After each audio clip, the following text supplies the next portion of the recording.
Namaku Arga. Dulu, aku cuma cowok biasa dari kampung kecil di Jawa Tengah. Ayahku seorang petani, ibuku jualan gorengan keliling. Setiap hari aku bangun pagi, bantu ibu goreng tempe dan bakwan sebelum berangkat sekolah. Bukan karena aku rajin, tapi karena kalau nggak bantu, kami nggak bisa makan. Aku sekolah di SMA negeri yang bangunannya hampir roboh. Tapi aku suka belajar. Entah kenapa, meskipun hidup serba susah, aku selalu percaya satu hal. Ilmu nggak akan pernah membohongi usaha. Lalu, aku bertemu dia. Namanya Adelia. Adelia beda dari semua cewek yang pernah aku kenal. Anaknya kepala dinas, wajahnya cantik, tutur katanya halus, dan setiap hari naik mobil ke sekolah. Sementara aku, kadang-kadang sandal jepitku bolong pun tetap kupakai karena gak ada gantinya. Anehnya, dia sering duduk di sebelahku waktu belajar kelompok. Bahkan pernah minjem buku catatanku. Kami mulai dekat, ngobrol, saling kirim pesan, dan akhirnya pacaran. Ya, aku anak petani, pacaran sama anak pejabat. Rasanya kayak mimpi. Awalnya kami bahagia. Aku selalu nganter dia pulang kalau nggak dijemput sopirnya. Aku ngerjain tugas-tugas dia. Bahkan aku rela naik sepeda dari rumah ke rumahnya, cuma buat kasih dia charger laptop yang ketinggalan.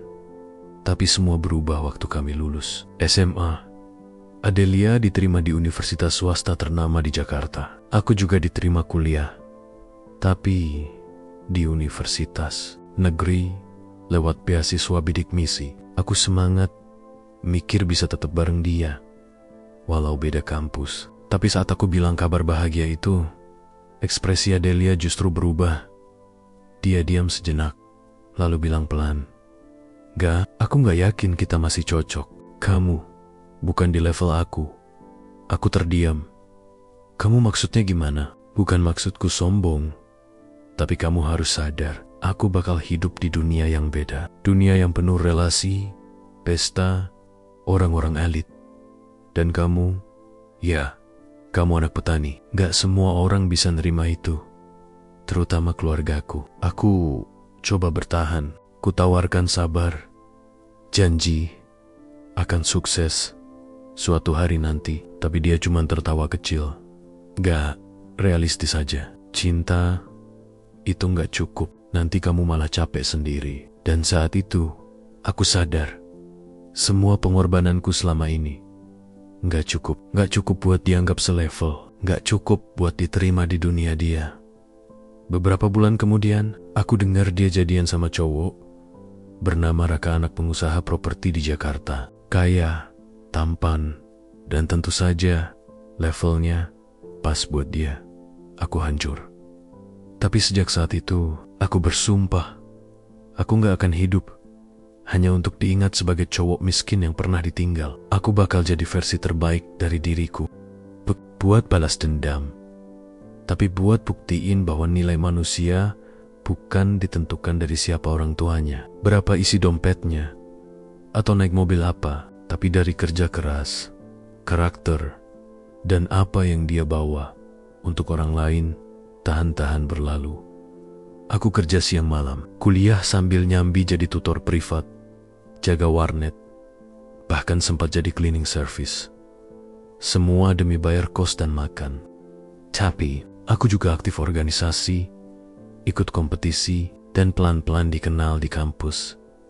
Lulus, aku ikut program pemuda inovatif yang dikirim ke luar negeri. Pulang ke Indonesia, aku ditawari masuk ke instansi pemerintah karena proyek sosialku viral. Aku bantu bangun sistem distribusi pangan digital untuk desa-desa terpencil. Dari situ, karirku terus naik, tapi cerita itu belum sampai ke bagian terbaiknya. Masih banyak bab yang belum kubuka, karena pertemuan tak terduga dengan masa lalu akan terjadi pada hari yang bahkan tak pernah kuduga. Dan saat itu tiba, dia yang pernah bilang, aku gak selevel akan melihatku, bukan dari bangku terdepan, tapi dari barisan paling belakang.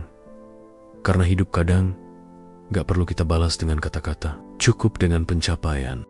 5 tahun sudah berlalu sejak aku terakhir melihat Adelia, Selama itu pula, aku gak pernah cari tahu soal dia. Media sosial, aku blok semua. Foto-foto lama, aku hapus. Aku ingin benar-benar mulai dari nol. Membangun hidupku bukan karena luka, tapi karena keyakinan. Setelah proyek sistem pangan digitalku berhasil diterapkan di 12 provinsi, namaku mulai dikenal. Aku diundang jadi pembicara di berbagai forum nasional. Media mulai memberitakanku sebagai anak muda daerah yang berhasil membawa solusi konkret untuk negeri. Lalu suatu hari, teleponku berdering. Mas Arga, kami dari Kementerian Sosial. Menteri tertarik dengan sistem distribusi pangan yang Mas bangun.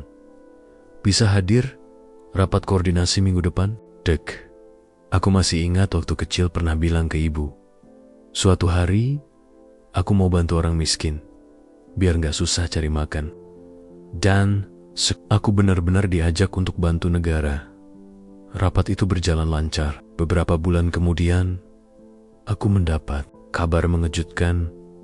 Aku diusulkan jadi wakil menteri sosial. Usia baru, 29 tahun. Awalnya, aku ragu. Tapi saat presiden sendiri menelpon dan bilang, anak muda sepertimu yang dibutuhkan negeri ini, aku tahu, ini jalan yang harus aku ambil.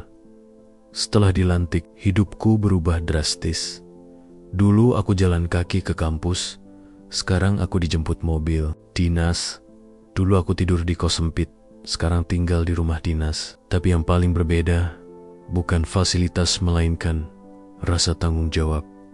Setiap hari, aku bertemu rakyat yang hidup di bawah garis kemiskinan. Anak-anak kurus yang gak tahu kapan terakhir makan daging. Nenek-nenek yang hidup sendiri tanpa listrik dan air bersih. Aku tahu, jabatan ini bukan tentang gengsi, tapi amanah. Lalu datanglah hari itu. Hari saat aku menjadi pembicara utama di sebuah seminar nasional kepemudaan. Diselenggarakan oleh Universitas bergengsi di Jakarta. Undangan untuk umum dibuka dan peserta membludak. Panitia sampai kewalahan, kursi tidak cukup. Aku datang lebih awal, disambut panitia dengan penuh hormat. Di panggung utama tertera namaku, Arga De Pratama, Wakil Menteri Sosial Republik Indonesia. Aku duduk di belakang panggung, mengenakan jas sederhana, menunggu giliran berbicara. Lalu aku melihat wajah yang tak asing. Seorang wanita dengan pakaian mewah, rambut ditata rapi, memakai tas branded. Wajahnya Adelia. Ia berdiri di antara kerumunan. Wajahnya terlihat kesal. Ia melirik panitia. Maaf mbak, kursi untuk tamu undangan sudah penuh. Mbak, bisa duduk di bagian belakang atau berdiri dulu ya, kata seorang panitia muda. Apa? Aku alumni kampus ini, masa harus berdiri? Maaf, semua yang tidak terdaftar sebagai undangan VIP dianggap tamu umum. Aku terdiam di balik tirai panggung, menyaksikan semuanya. Adelia akhirnya berdiri di dekat dinding, masih sibuk main ponsel, mungkin mengeluh lewat story Instagram. Beberapa menit kemudian, namaku dipanggil, dan sekarang kita sambut pembicara utama kita. Seorang anak muda inspiratif, Wakil Menteri Sosial Republik Indonesia, Bapak Arga D. Pratama. Tepuk tangan menggelegar. Sorot lampu mengarah ke panggung. Aku berjalan pelan, tegap, dan berdiri di depan mikrofon. Mataku menyapu hadirin, sampai akhirnya aku melihat dia. Membelalak, mulutnya sedikit terbuka. Ia seperti tak percaya. Dunia serasa membalik arah. Aku mengangguk kecil, lalu tersenyum. Tanpa rasa ingin membalas, aku mulai bicara. Saya berdiri di sini bukan karena saya anak pejabat, bukan karena saya punya koneksi.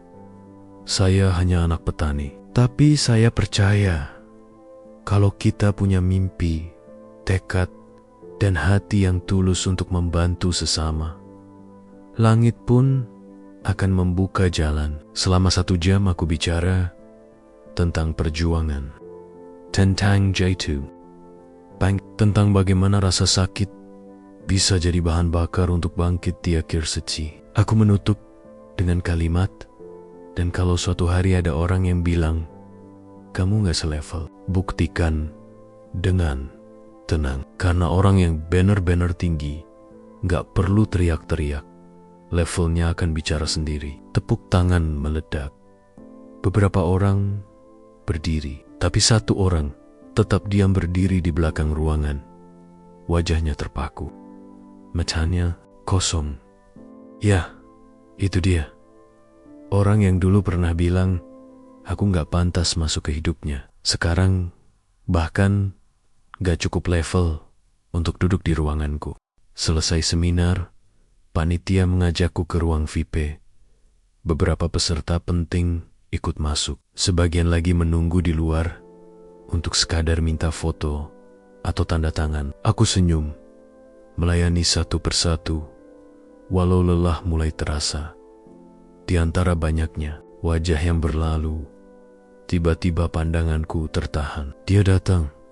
Adelia, kali ini tanpa senyum, tanpa gaya. Wajahnya agak pucat, sorot matanya penuh campur aduk, kaget, canggung, dan entah, mungkin sedikit malu. Dia berdiri di ambang pintu ruang VIP, ragu-ragu masuk. Panitia memandang bingung, tapi aku memberi isyarat pelan. Biar. Panitia langsung mengangguk dan keluar, menyisakan kami berdua di dalam. Sunyi, hening, hanya suara pendingin ruangan yang terdengar. Beberapa detik kami hanya saling menatap. Akhirnya, Adelia membuka suara. Arga, aku diam. Aku gak nyangka kamu. Sekarang, kamu jadi orang yang layak ya, potongku pelan. Dia menunduk. Aku gak maksud nyakitin kamu waktu itu. Gak usah dijelasin, Del. Aku paham. Kita sama-sama masih muda waktu itu. Kamu cuma jujur sama dirimu sendiri. Dia menarik napas, duduk di kursi hadapanku. Aku sering dengar nama kamu di berita, tapi aku gak pernah nyangka kita akan ketemu gini di tempat ini. Dalam posisi ini, aku tersenyum kecil. Hidup memang lucu ya. Dia menatapku dalam. Matanya berkaca-kaca. Arga, aku minta maaf. Dulu, aku salah nilai kamu. Aku pikir kamu gak akan pernah bisa tembus dunia yang aku jalani. Tapi ternyata kamu bukan cuma masuk. Kamu terbang jauh di atas. Aku menghela napas. Aku tidak marah. Tidak juga sakit hati. Justru saat melihat dia sekarang, aku merasa damai. Del, kataku. Dulu kamu mungkin bilang aku gak selevel. Tapi tahu gak Ki, itu justru jadi titik balik dalam hidupku. Kalau kamu gak ninggalin aku waktu itu, mungkin aku gak pernah berjuang sejauh ini. Dia tersenyum pahit, tapi aku kehilangan kamu gak. Dan itu adalah keputusan yang paling aku sesali. Aku menunduk sebentar, lalu menatap matanya. Kadang, kehilangan bukan untuk disesali, tapi untuk dipelajari. Ia diam. Lalu, suara tangis kecil terdengar dari bibirnya yang bergetar. Aku nikah sama Raka, tapi gak lama cerai. Dia selingkuh. Hidupku sekarang gak seindah dulu. Aku kerja di perusahaan kecil, numpang di apartemen kakakku. Aku datang ke seminar ini karena aku kangen lihat orang sukses yang jujur. Dan ternyata, orang it, kamu. Aku mengangguk. Perlahan, aku berdiri, lalu menyodorkan tisu ke arahnya. Dia menerimanya sambil mengusap matanya. Del, kataku, kita semua punya luka. Tapi jangan hidup dalam penyesalan. Kamu kuat. Kamu pasti bisa bangkit lagi. Ia menatapku seperti menahan ribuan kata. Apa? Kamu sudah punya seseorang? Tanyanya pelan. Aku tersenyum. Aku lagi fokus bantu negeri ini. Tapi kalau Tuhan kasih waktu, aku akan membuka hati untuk seseorang yang tahu bagaimana rasanya berjuang, bukan hanya menikmati hasilnya. Dia mengangguk pelan. Kalau waktu bisa diputar, aku akan pilih bertahan di sisimu. Aku berdiri dan tersenyum lebar. Tapi waktu gak bisa diputar, Del. Yang bisa kita lakukan hanya berjalan ke depan dengan versi terbaik dari diri kita. Sore itu, kami berpisah tanpa pelukan, tanpa janji. Hanya dua orang yang pernah saling mencintai, kini duduk di dua dunia berbeda. Aku kembali ke ruang kerjaku, dan dia kembali ke kerumunan. Tapi ada satu hal yang pasti, aku sudah memaafkan. Karena kemenangan terbesar bukan saat kita berdiri panggung, tapi saat kita bisa menatap masa lalu dan tersenyum tanpa dendam. Setelah pertemuan tak terduga itu dengan Adelia, hidupku berjalan lebih tenang. Aku pikir, setelah berdiri di puncak seperti ini, semuanya akan lebih mudah, tapi ternyata justru disinilah ujian sebenarnya dimulai.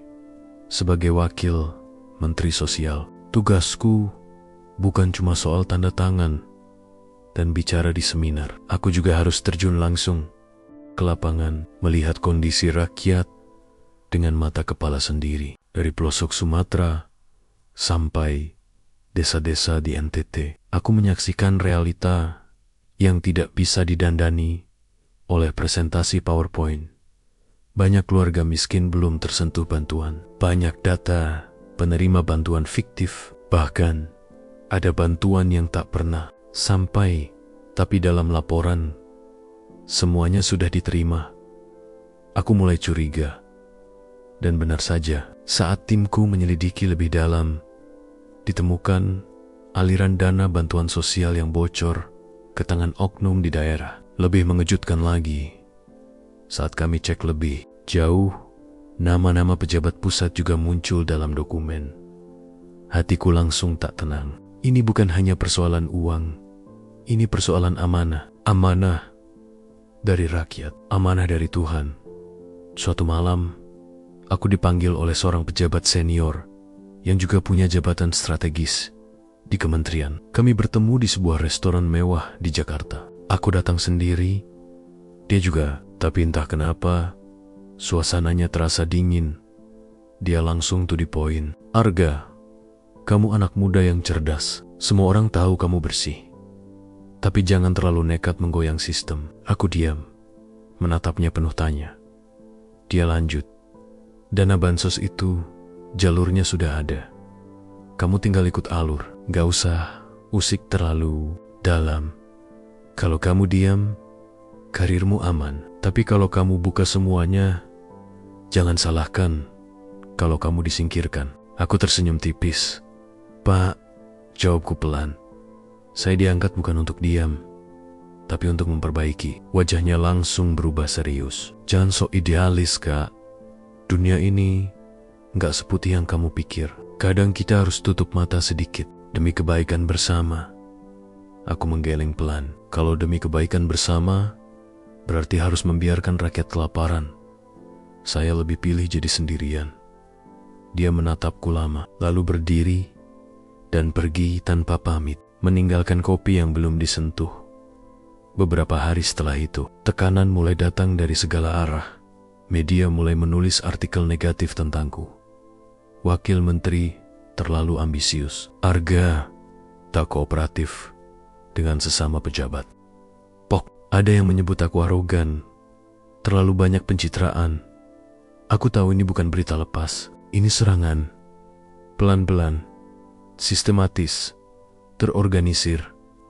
Yang paling menyakitkan adalah saat seorang staf kepercayaanku tiba-tiba mengundurkan diri. Maaf Mas Arga, saya takut anak istri saya jadi sasaran. Aku paham, aku tidak bisa memaksa orang untuk berani mengambil risiko sepertiku. Tapi aku juga tahu, aku gak boleh mundur. Malam itu, aku duduk sendiri di ruang kerja. Di meja, ada dua tumpukan kertas. Yang satu berisi dokumen penyalahgunaan dana bansos. Yang satu lagi, surat dari lembaga investigasi yang siap turun tangan jika aku bersedia buka data. Aku tahu, kalau aku tanda tangani surat itu, aku bisa membuka borok banyak pejabat. Tapi aku juga tahu, kalau aku tidak bertindak, artinya aku mengkhianati semua perjuangan hidupku. Lalu aku teringat ibuku. Saat aku kecil, Aku pernah bertanya padanya, "Bu, kalau nanti Arga jadi orang penting, Arga harus gimana?" Ibuku menjawab sambil tersenyum, "Jangan pernah takut berdiri sendirian di jalan yang benar, karena Tuhan akan tetap berdiri di sampingmu." Tanganku bergetar, tapi akhirnya aku ambil pulpen dan ku tanda tangani surat itu. Keesokan harinya, berita heboh. Wakil Menteri Sosial resmi bongkar praktik korupsi dana bansos. Puluhan pejabat terseret, termasuk nama besar di pemerintahan. Arga D. Pratama, anak petani yang mengguncang istana. Sebagian memuji, sebagian mencaci. Aku dianggap pahlawan, tapi juga dianggap pengkhianat oleh mereka yang tak suka cahaya menyorot kegelapan.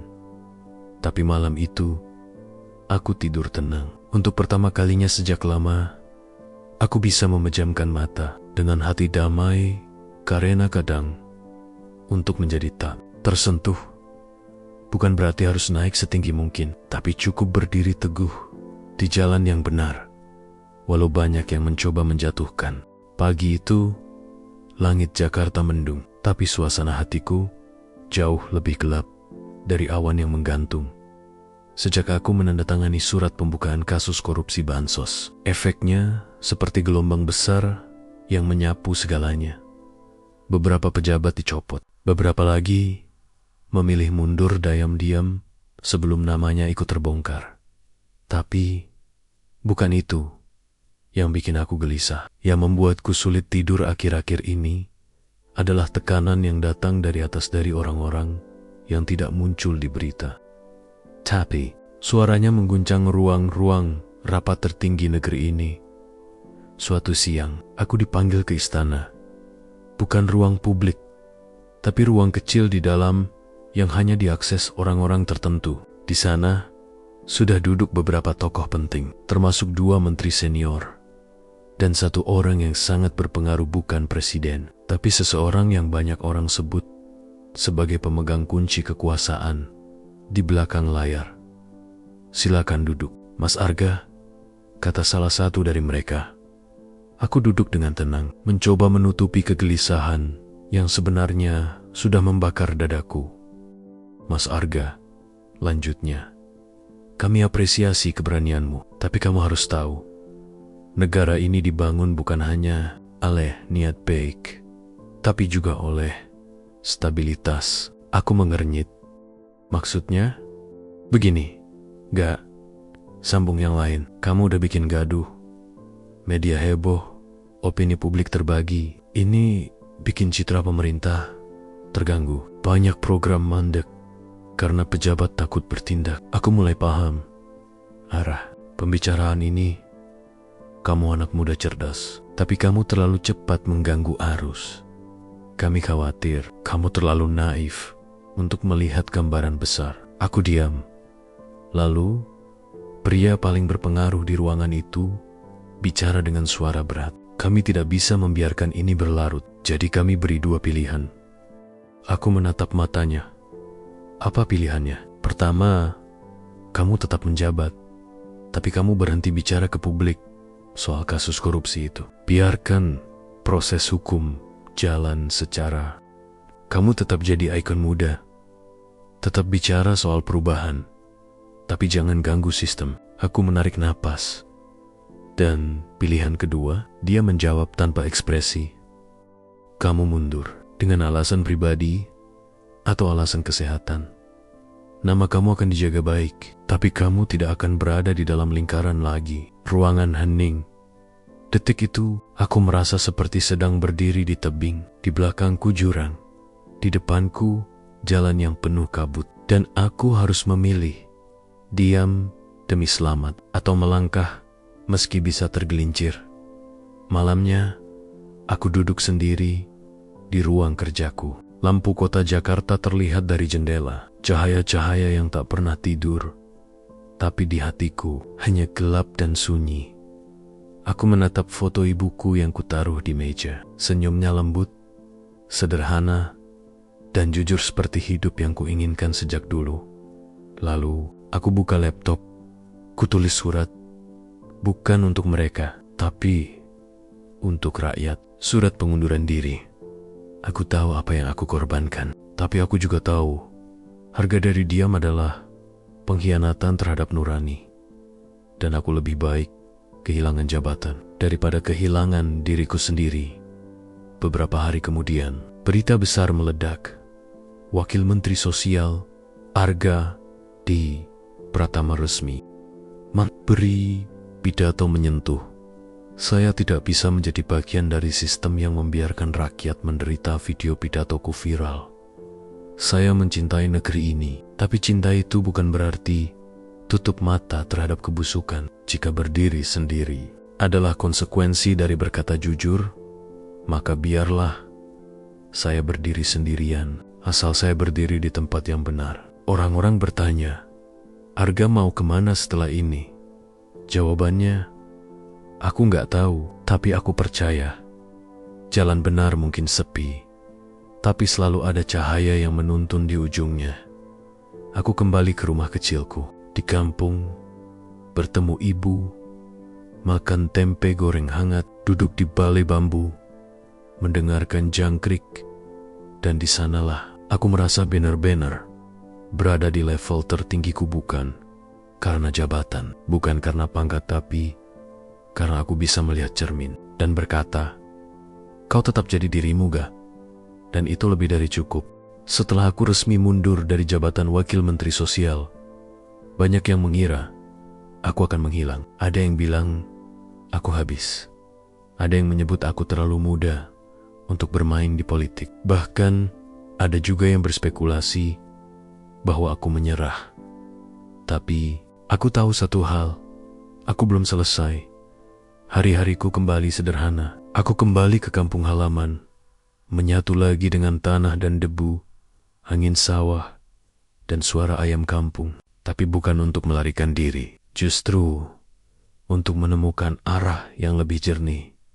Sambil duduk di beranda rumah, aku mulai membaca ulang semua catatan dan laporan yang dulu kubuat selama masih di kementerian. Bukan sebagai pejabat, tapi sekarang sebagai rakyat biasa yang tetap peduli. Satu sore, aku didatangi anak-anak muda dari beberapa kota. Mereka datang jauh-jauh hanya untuk satu alasan. Mas Arga, kami ingin ikut memperjuangkan apa yang pernah Mas mulai. Mereka bukan siapa-siapa. Ada yang mantan aktivis kampus, ada yang guru honorer, petani muda, mahasiswa dropout, bahkan tukang ojek online. Tapi semangat mereka menyala. Dari situlah aku sadar, perubahan gak harus datang dari dalam sistem. Kadang, justru dari luar sistem, suara bisa lebih bebas, lebih jujur, dan lebih nyaring. Lalu lahirlah Gerakan Rakyat Jujur. Awalnya hanya forum diskusi di desa, lalu berkembang menjadi pelatihan advokasi untuk warga miskin agar bisa mengakses bantuan tanpa perantara calo. Kami buat platform digital berbasis komunitas yang melaporkan langsung kondisi lapangan. Siapa yang butuh, siapa yang belum tersentuh. Media mulai melirik. Arga kembali, kali ini bukan di pemerintahan, tapi bersama Gerakan Rakyat Jujur, bantuan sosial tanpa korupsi. Anak petani itu kini memimpin gerakan alternatif nasional. Suatu hari, aku diundang bicara di sebuah forum rakyat di Bandung. Tidak ada panggung megah, tidak ada kursi VIP, hanya tikar, spanduk sederhana, dan mikrofon murah. Seorang ibu berdiri sambil menggendong anaknya. Wajahnya lelah, tapi matanya jernih. Mas Arga, katanya, terima kasih karena sudah memilih bersama kami. Di saat banyak orang naik mobil dinas dan lupa kami masih makan nasi aking, Mas justru turun ke sini. Kami doakan Mas tetap kuat. Aku terdiam, hampir tak bisa menahan air mata.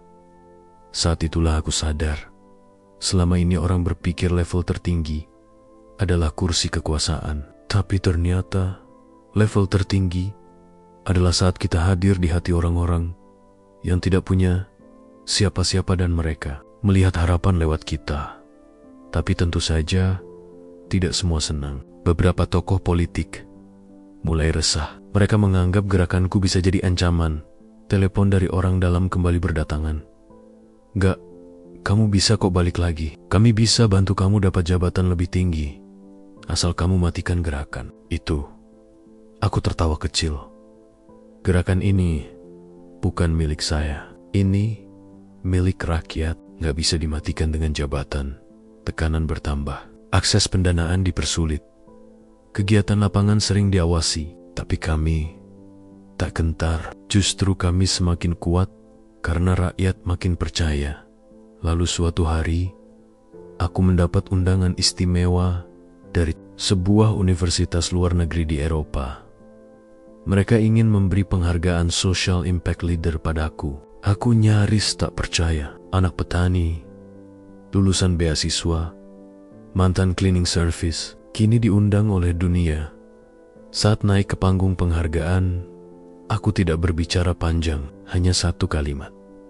Level bukan tentang posisi, tapi tentang keberanian untuk berdiri tegak saat semua orang memilih diam. Sekembalinya dari luar negeri, semakin banyak komunitas bergabung. Anak muda bangkit. Gerakan rakyat jujur mulai menembus kota-kota besar. Tidak sedikit masyarakat yang mulai membuka mata bahwa perubahan bisa dimulai dari tangan sendiri tanpa menunggu sistem. Dan aku hanya terus berjalan, bukan untuk membalas masa lalu, tapi untuk membangun masa depan. Langit pagi itu cerah, secerah harapan yang sedang tumbuh di seluruh penjuru negeri. Di meja kayu kecil, di rumah kampungku, tumpukan surat dan pesan digital datang silih berganti. Isinya sama. Desakan agar aku mencalonkan diri. "Mas Arga, bangsa ini butuh pemimpin bersih. Kalau bukan Mas yang maju, siapa lagi yang bisa dipercaya?" Gerakan ini sudah terlalu besar untuk terus di luar sistem. Waktunya masuk dan ambil alih. Aku termenung. Bukan karena takut, tapi karena aku tahu kursi kekuasaan tidak sekadar tentang memimpin, tapi juga tentang menanggung. Partai-partai mulai datang menawarkan tiket pencalonan. "Mas Arga, kami siap dukung penuh. Biaya kampanye kami tanggung. Tinggal Mas terima saja." Sebagian tokoh senior juga ikut bicara. Ini momentum. Rakyat sedang percaya. Kalau kamu nggak ambil kesempatan ini, kamu akan kehilangan momen sejarah. Keluarga, sahabat, bahkan sebagian rekan gerakan ikut mendorong. Tapi jauh di dalam hatiku, aku tahu ini bukan keputusan yang bisa dibuat karena dorongan orang lain. Ini harus datang dari dalam diri. Aku pergi ke sawah, tempat masa kecilku dulu, duduk di pematang, menatap hamparan hijau yang pernah jadi saksi perjuanganku. Aku memutar ulang seluruh perjalanan hidupku, dari anak petani, ke mahasiswa bidik misi, ke menteri muda, ke pengunduran diri, hingga jadi suara rakyat. Dan sekarang, aku berdiri di persimpangan terakhir. Malam itu, aku mengumpulkan semua relawan, penggerak, dan tokoh-tokoh gerakan rakyat jujur dalam satu forum nasional. Bukan lewat TV, bukan panggung mewah, tapi siaran langsung sederhana dari lapangan desa yang disaksikan jutaan orang secara daring. Di hadapan kamera, aku berdiri dengan satu mikrofon tua dan bendera merah putih. Di belakangku, semua menunggu jawaban. Apakah Arga akan maju dalam pilpres? Aku menghela napas, menatap lensa kamera, dan mulai bicara. "Saudara-saudaraku, sejak kecil, aku tak pernah membayangkan bisa berada di titik ini. Aku hanya ingin bantu orang tuaku, bantu tetanggaku, bantu siapapun yang butuh suara ketika mereka tak punya kekuatan. Perjalanan ini membawaku jauh dari posisi tak dianggap hingga dipercaya jutaan orang. Dan kini aku tahu, banyak dari kalian ingin aku maju, masuk ke dalam sistem, jadi pemimpin nasional. Aku tersentuh dan sangat berterima kasih. Tapi izinkan aku menyampaikan kejujuran terakhir dari lubuk hati. Aku tidak akan mencalonkan diri sebagai presiden. Semua terdiam. Karena aku percaya, perubahan tidak harus datang dari satu orang di atas. Kita sudah terlalu lama percaya pada tokoh tunggal. Padahal kekuatan sejati ada pada gerakan bersama. Aku ingin tetap menjadi jembatan, bukan menara. Aku ingin tetap berada di jalan, di antara kalian, bukan di balik pagar kekuasaan. Biarlah aku tetap berdiri di luar, agar bisa terus bicara tanpa batas, bergerak tanpa dikendalikan. Kita akan terus dorong perubahan dari desa, dari lorong, dari sawah, dari sekolah, dari jalanan. Bukan karena kita tak bisa naik ke atas, tapi karena kita tahu yang di atas kadang justru kehilangan pijakan. Dan aku lebih suka tetap berpijak bersama rakyat. Beberapa menit kemudian, tepuk tangan bergema, bukan karena kecewa, tapi karena mereka tahu aku tetap jadi Arga yang dulu, yang tak tergoda, kekuasaan yang tak pernah lupa dari mana datangnya. Tahun berlalu, Gerakan Rakyat Jujur berubah menjadi lembaga besar yang mengawasi bantuan sosial, pendidikan, dan kesehatan. Ribuan anak muda ikut bergabung, dan yang paling membanggakan, banyak dari mereka sekarang menjadi pemimpin di daerahnya sendiri. Negara berubah, bukan karena satu tokoh, tapi karena rakyat bangkit bersama. Dan aku tetap tinggal di kampung, menulis, berbicara di mana dibutuhkan, dan sesekali pergi ke kota, naik kereta ekonomi. Karena bagi orang yang telah menyentuh langit dengan hati, kemewahan tak lagi menggoda. Hari ini, seseorang bertanya lagi padaku, Mas Arga, kenapa dulu gak maju aja jadi presiden? Sayang banget, aku hanya tersenyum dan menjawab pelan, karena level tertinggiku bukan di kursi itu, tapi saat aku bisa tetap jadi aku, tanpa kehilangan nurani.